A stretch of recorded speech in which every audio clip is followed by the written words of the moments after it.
if this is if this isn't a potential situation to not buy into, I don't know what it is. I don't know what it is.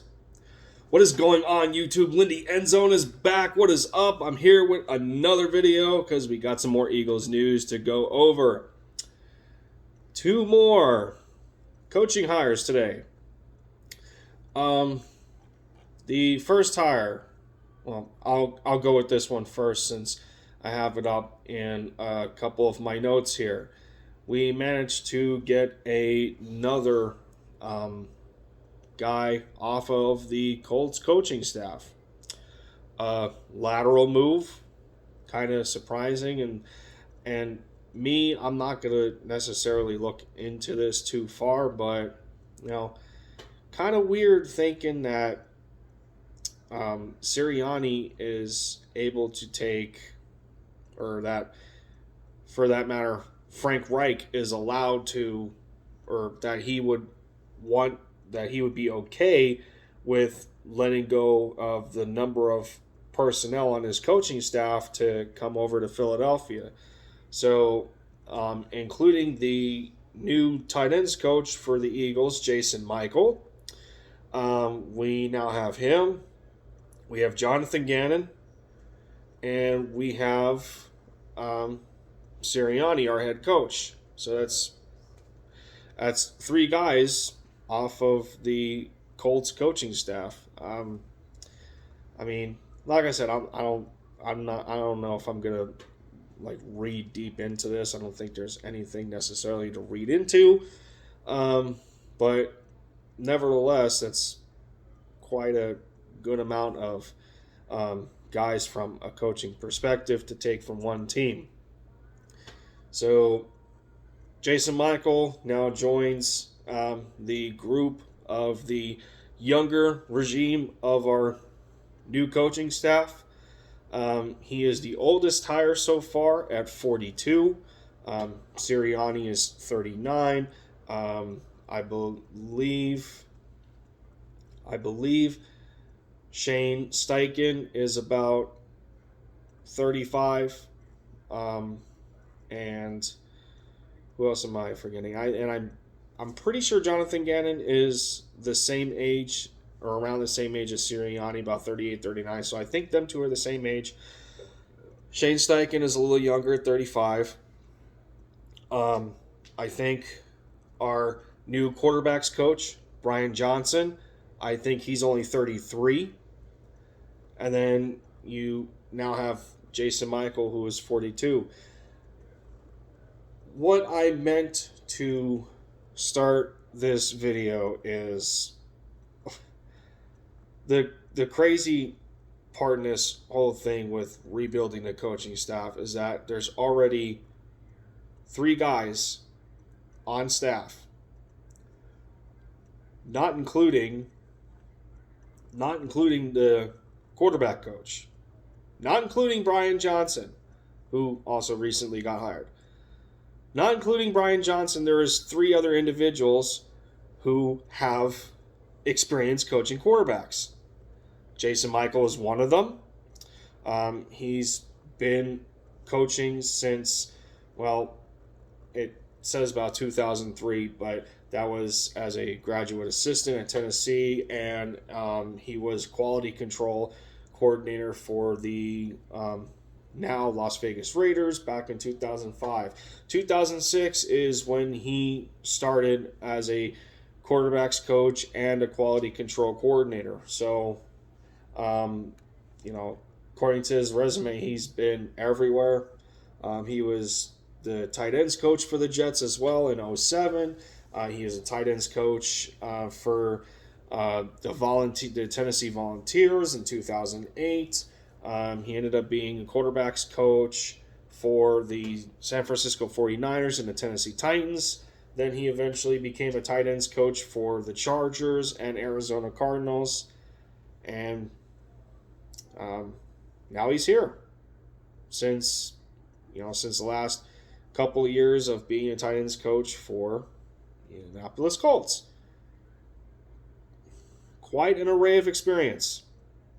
And you know, that's the that's that's the biggest thing to me is they're Sirianni, and of course with the trust of Howie and Jeffrey Lurie, the um, like the extent that they're like that mile that they're willing to push, that they're willing to go to in order to, kind of see this vision through right now of wanting to fix the franchise quarterback of the Philadelphia Eagles in Carson Wentz, where you got four new guys on staff right now that are either in the middle of the hiring process that they're expected to be hired or they're on the personnel already. Four guys with coaching experience with quarterbacks. It's phenomenal. And like I said in the beginning of the video, I don't if you're Carson Wentz, I don't know how you don't buy into this.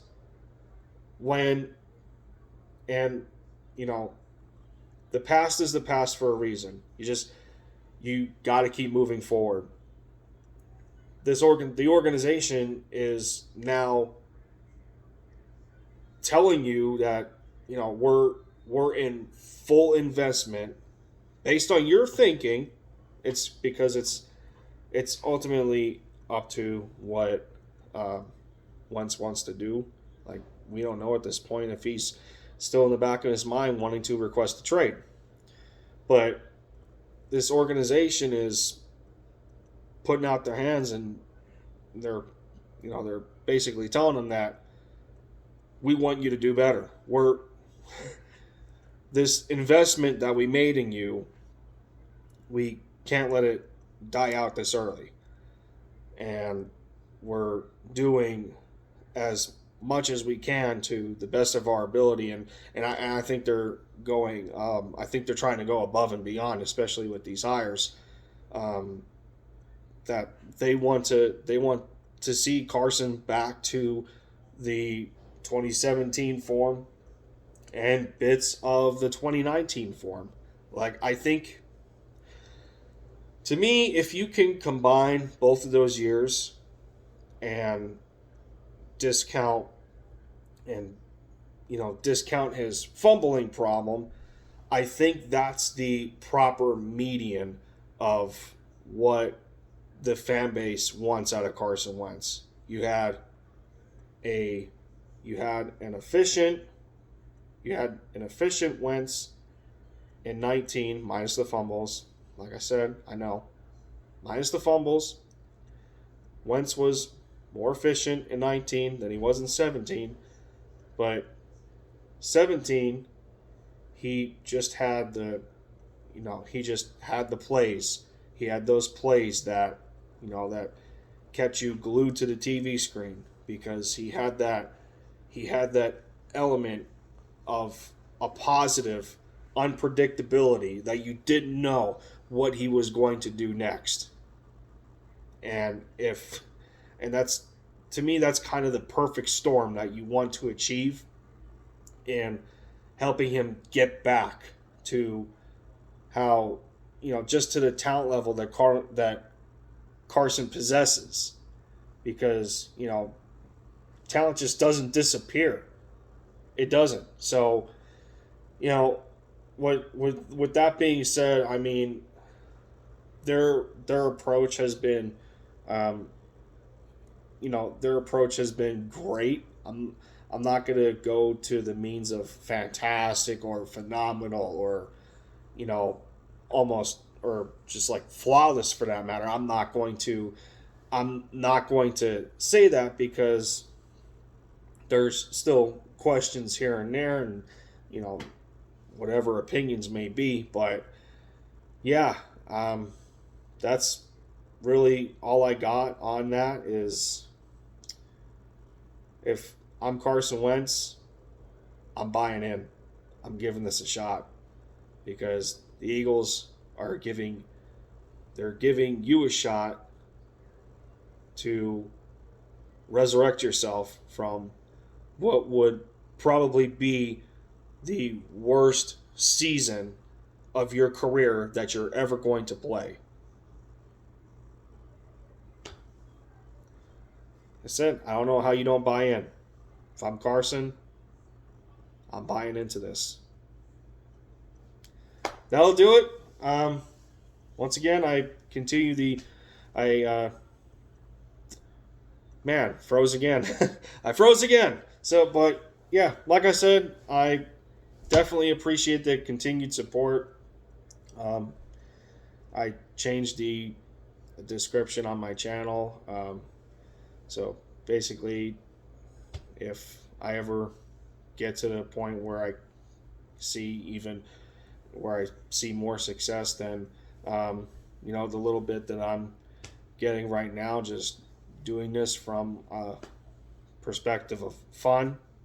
You never know, and that goes for anybody in a position of wanting to make their own YouTube page. You just never know. You just got to keep at it, and I appreciate everybody that's decided to tag along with me, and we're gonna keep going.